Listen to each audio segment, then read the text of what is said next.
بسم الله الرحمن الرحيم. அளவற்ற அருளாளனும் நிகரற்ற அன்புடையோனுமாகிய அல்லாஹுவின் பெயரால்.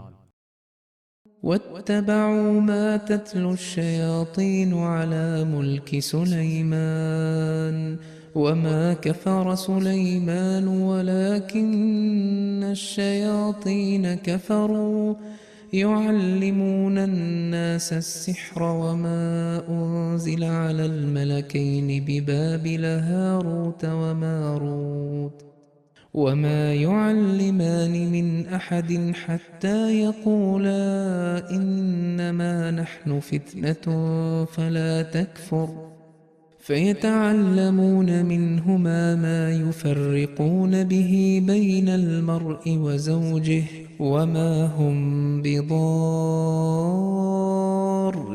به من أحد إلا بإذن الله ويتعلمون ما يضرهم ولا ينفعهم ولقد علموا لمن اشتراه ما له في الآخرة من خلاق ولبئس ما شروا به أنفسهم لو كانوا يعلمون.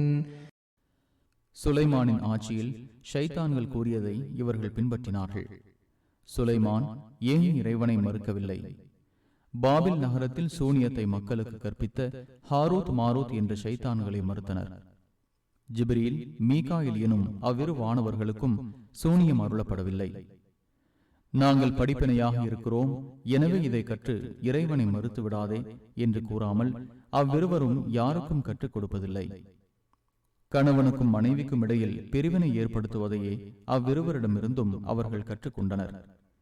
அல்லாஹுவின் விருப்பமின்றி அதன் மூலம் யாருக்கும் எந்த தீங்கும் அவர்களால் செய்ய முடியாது.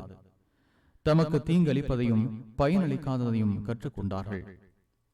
இதை விலைக்கு வாங்கியோருக்கு மறுமையில் எந்த நற்பேரும் இல்லை என்பதை உறுதியாக அவர்கள் அறிந்து வைத்துள்ளனர்.